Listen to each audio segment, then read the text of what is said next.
Thank you very much, everybody, for joining me once again. Let's continue with our reviews of the Pakistan Super League. You may have watched my review of Lahore Qalandar's disastrous campaign and Karachi Kings' unfulfilled PSL 9 campaign. So I thought it would be a good opportunity to talk about the third team that have been knocked out, and that is Quetta Gladiators. Hugely popular franchise, 2019 champions, finalists in 2016 and 2017. But since winning the tournament in 2019, they haven't done much of note at all, have they? It's been a hard slog for them. It's been a slog where they've tried to be loyal to their coaching staff, to their captain, to their players. But the reality is that for what? 2020 onwards, 5 seasons, they've flopped big time. And this time around, yeah, there was a marginal improvement. They reached the last 4. They finished 4th in the table, but then they got absolutely thrashed by Islamabad United in the qualifier. So it's another season of unfulfilled promise for Quetta Gladiators, another season of frustration for their management, for their owners, and their fans as well. So let's look at where things went well for them and where things were inadequate and didn't go so well for them. I think Shane Watson and Riley Russo on paper were good changes. Riley Russo is a calm individual. We've seen previous campaigns where Sarfaraz was getting extremely frustrated with teammates. I think he was feeling the pressure of captaincy. So one could understand why they made that change, and Riley Russo was the correct choice, in my opinion. He was the ready-made replacement to step into Sarfaraz's shoes. As I say, an experienced cricketer, a calm individual, a good tactician, and a fine leader of his teammates. I think overall his captaincy was okay. I think he sort of at key moments and key times he didn't make the right decision or the best decision. Hindsight is a wonderful thing.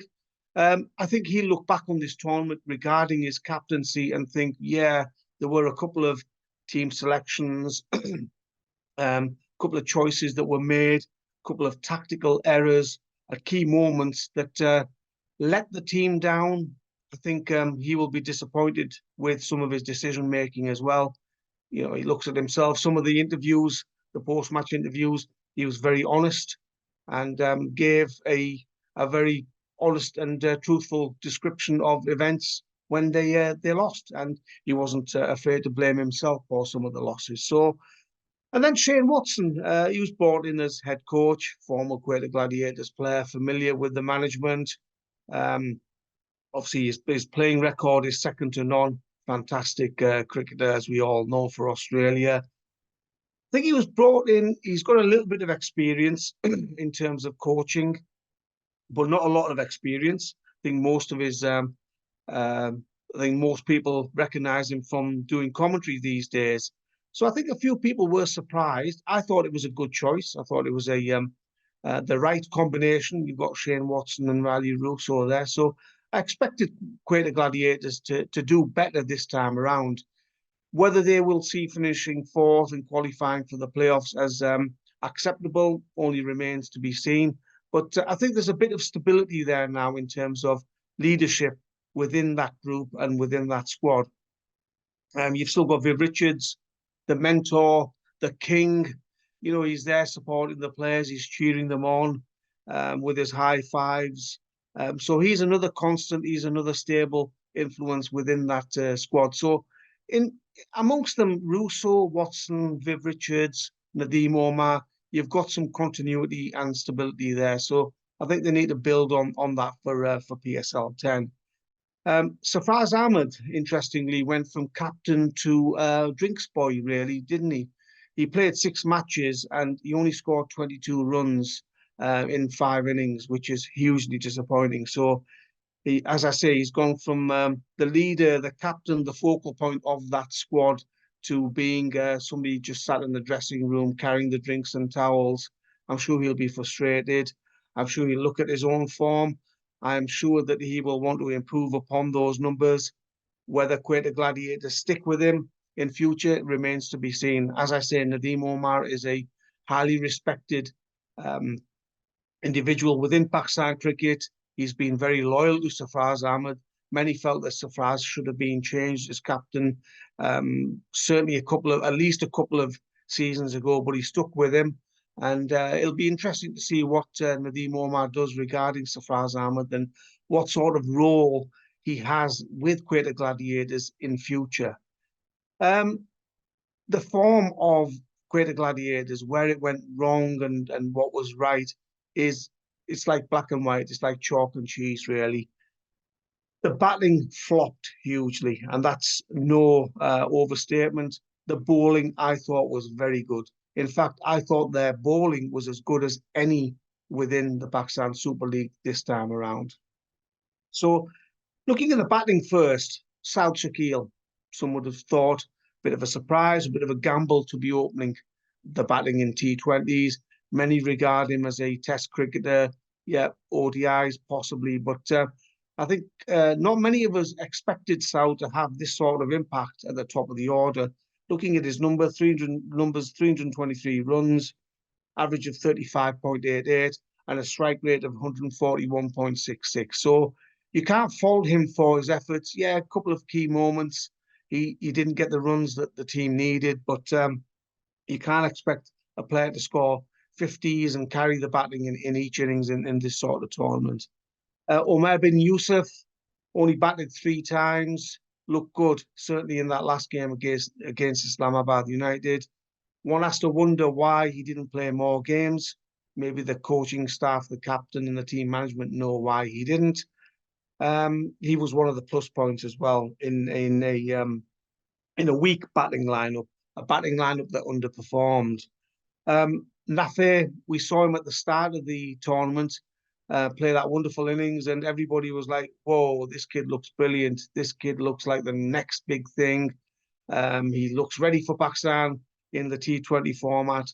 After that, he just flopped, didn't he? It was just one flop after another. They stuck with him. Might have been better to rest him for a couple of games, give others a chance.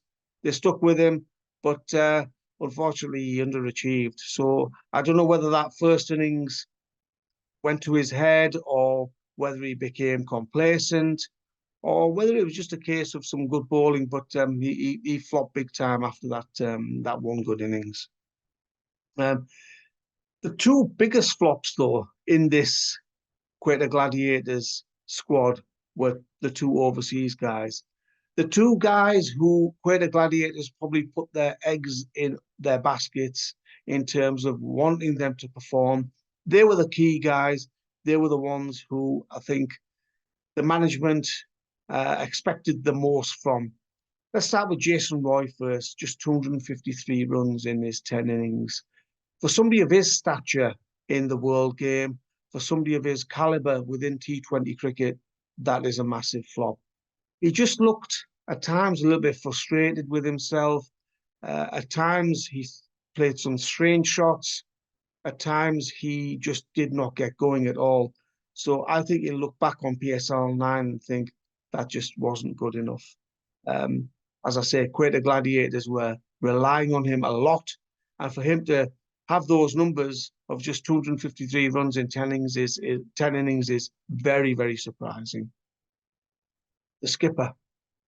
One of his interviews, he said, look, I've not been batting good enough. I need to improve. The team needs me.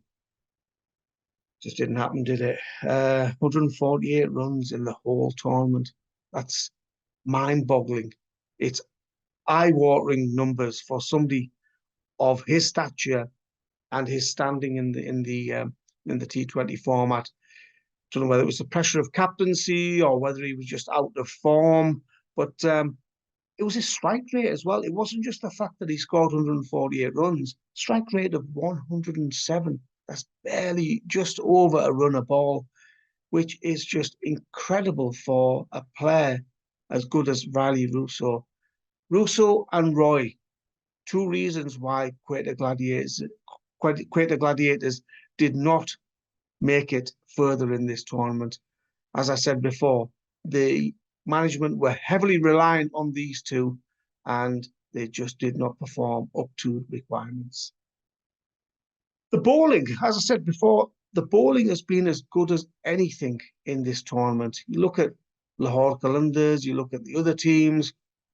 Lahore Qalandars came into this tournament with a very highly rated and gifted bowling lineup, but teams like Quetta Gladiators outperformed them. You've got the likes of Abrar, Akil, Muhammad Amir, Usman Tariq.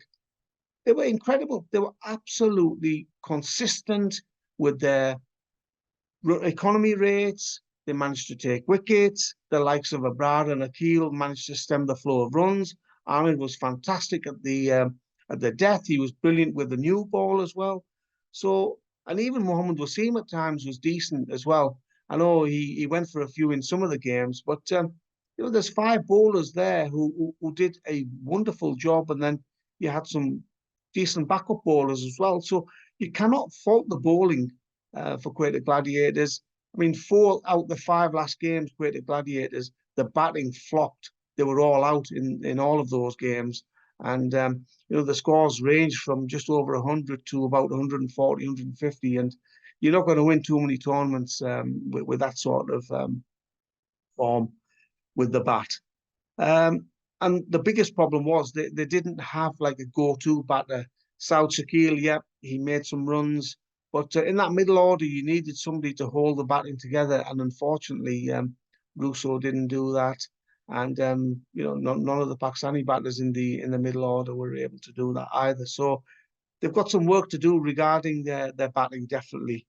I don't know whether the rumours of the Pakistan head coach role affected the squad in terms of Shane Watson, because they just seem to take their eye off the ball. Those stories probably came out at a bad time for Quetta Gladiators, and after those rumours came, Quetta Gladiators really nosedived. I'm not sure whether Shane Watson was the right man for Pakistan in any case. I know he's turned down the role, citing a number of reasons in terms of family and commentary and other coaching commitments. So, yeah, he's not going to accept that job at this moment in time. As I say, I'm not sure whether he was the right man in any case, but perhaps those stories, those rumours affected his mindset and his coaching abilities during the tournament as well. Riley Russo, as I said, he was one of the main reasons why Quetta Gladiators flopped. I think he's got to look at himself in terms of his leadership, his captaincy, and also his batting as well. That batting order at times looked a little bit weak as well. There wasn't a lot of experimentation. And as I said before, if your 2 main batters, Jason Roy and Riley Russo, struggles so badly, then you need others to step up and perform and lift the team. But that did not happen. I think going into the next tournament, yeah, they've got something to build on. As I said before, you've got a nucleus of players. You've got the coaching staff in place. You've got the management stability as well.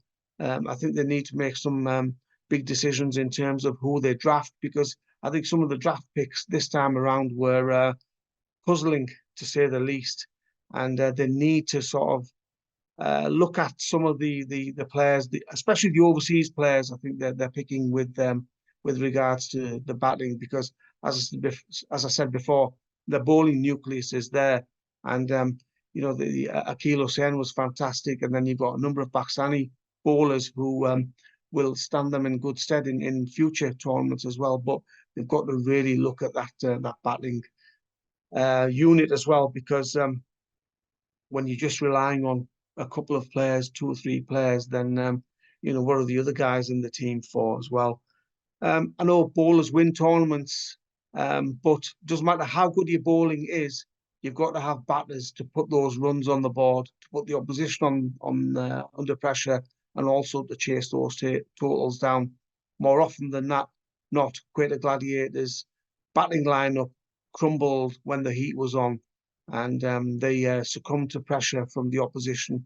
And I think the opposition worked out the Quetta Gladiators' batting lineup. So yes, as I say, the slight improvement this time around for Quetta Gladiators. They got through to the semi-finals, well, to the playoff stage, but I think there's work to do in terms of recruitment and the game plan. So over to the think tank for Quetta Gladiators to hopefully continue that upward trajectory, and hopefully they will perform better in the next tournament, because I think this time around they'll be satisfied. It's mid range really in terms of performance, and let's see what they have in store for us next time around. Thanks very much for watching, everyone. Take care.